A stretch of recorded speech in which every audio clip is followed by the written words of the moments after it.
Em alguns períodos do ano, a seca no sertão produtivo da Bahia afeta a rotina de agricultores da região. A escassez de água muitas vezes prejudica as plantações. Foi por conta desse cenário adverso que nos últimos anos a palma forrageira assumiu um papel importante na pecuária do semiárido. Para tornar esse cultivo cada vez mais favorável e rentável para os agricultores, pesquisadores do Instituto Federal Baiano, campus de Guanabi, têm buscado estudos para o melhoramento da resistência dessas plantações à seca.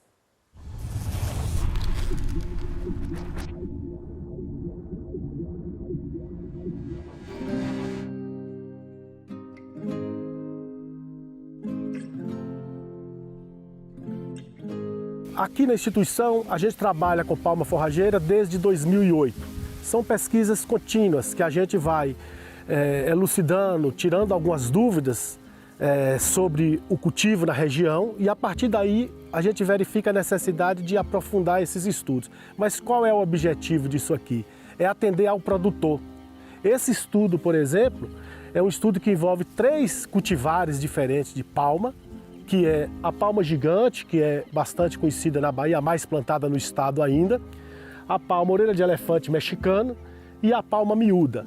Então essas são as 3 cultivares mais plantadas hoje, mas na Bahia ainda predomina essa aqui, que é suscetível a um problema que chama-se cochonilha do carmim, que não é muito presente ainda nessa região nossa, mas já está na Bahia, e as outras 2 são resistentes. Mas o que é que a gente quer com o estudo? É verificar qual variedade ou qual cultivar que adapta melhor a esse tipo de região, qual é o melhor manejo para essa cultivar, para que o agricultor, na hora de plantar, ele saiba realmente escolher a variedade mais adaptada para ele e o que ele vai fazer em termos de adubação, qual é a população de planta, o espaçamento que ele vai usar. Então, o nosso objetivo aqui é antecipar essas respostas para oferecer uma segurança para o agricultor na hora dele tomar a decisão de qual material ele vai plantar. Essa é a ideia. O objetivo da pesquisa é analisar qual o cladódio e o estágio fenológico desse cladódio para fazer análise do tecido, para verificar os teores de nutrientes exportados na cultura. O cladódio ele é a folha da palma, então ela tem de estudar qual o estágio fenológico e a maturidade desse cladódio, pois em cada ordem, em cada broto dela tem um teor de nutrientes diferente. Ela estuda qual deles é o ideal para análise de tecido, para assim obter um teor de nutrientes que vai quantificar melhor a exportação deles para posteriormente ser suprido na próxima adubação do próximo ciclo da cultura. Essa daqui, que é a gigante, que é a mais plantada, é realmente uma variedade mais tolerante à seca, mais bem adaptada, mas a orelha de elefante mexicano, que é uma que a gente introduziu aqui, mais recente, é um material também de alta produtividade nessas condições e que tem, as 2 tiveram em termos de resultado de produtividade basicamente a mesma. O que a gente quer que o agricultor produza? É no mínimo 300 toneladas de massa verde por hectare e alguma coisa em torno de 25 toneladas de matéria seca. É isso que é o objetivo. E isso a gente tem conseguido com essas 2 cultivares.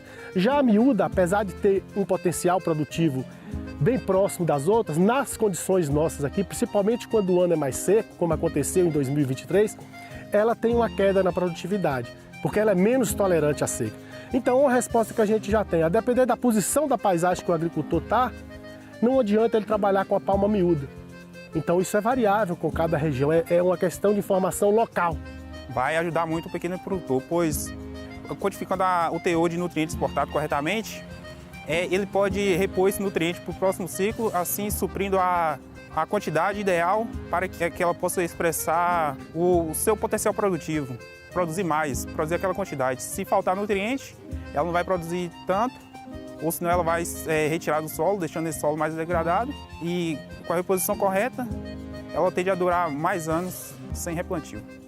Palma forrageira é segurança produtiva, quer dizer, você tem garantia de colheita, considerando esses períodos recorrentes de seca que ocorrem no semiárido, principalmente a seca extrema. Então, se a gente sabe hoje informar para o produtor qual a cultivar mais adaptada desse ponto de vista, qual a melhor população, qual a fertilização que deve ser empregada para que ela produza mais, isso vai impactar diretamente na segurança produtiva, na garantia de colheita e na rentabilidade líquida dele. Então, em vez dele ficar lutando com gramíneas que não toleram a seca ou tentando testar quais capins são mais adaptados, você já tem uma planta que é uma planta de origem em condições semiáridas, não do nosso semiárido, né, porque veio de fora, mas muito bem adaptada e hoje muito bem compreendida do ponto de vista de estudo. Então nós podemos dizer hoje que a gente tem um sistema de produção que assegura mais de 300 toneladas por hectare de massa verde, mais de 25 toneladas de matéria seca, isso é segurança produtiva.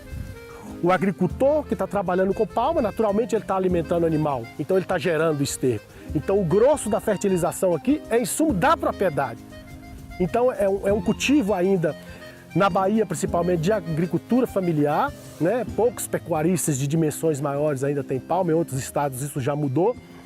Então quanto mais você diminuir a entrada de insumo externo, a aquisição de insumo, você melhora a rentabilidade ali, porque você otimiza o custo de produção. Então esse é um grande impacto, é um impacto financeiro direto com garantia de colheita. Ela tem um custo menor, pois ela usa adubação orgânica, como o esterco bovino, que geralmente os produtores já têm na sua propriedade, ou pode adquirir com custo baixo.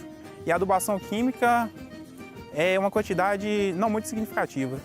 A partir daqui, como esse estudo especificamente, ele envolveu quantidade de planta e cultivar, a gente agora passa a desenvolver um sistema específico de adubação para cada uma delas.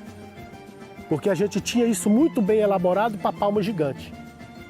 Já com os valores que aí vai servir para o extensionista que vai atender o agricultor, como é que interpreta o estado nutricional, qual a quantidade de adubo, como é que é uma sugestão de adubação, a gente está desenvolvendo e vai desenvolver a partir de agora sugestões específicas para as outras cultivares nessas condições ambientais nossas aqui.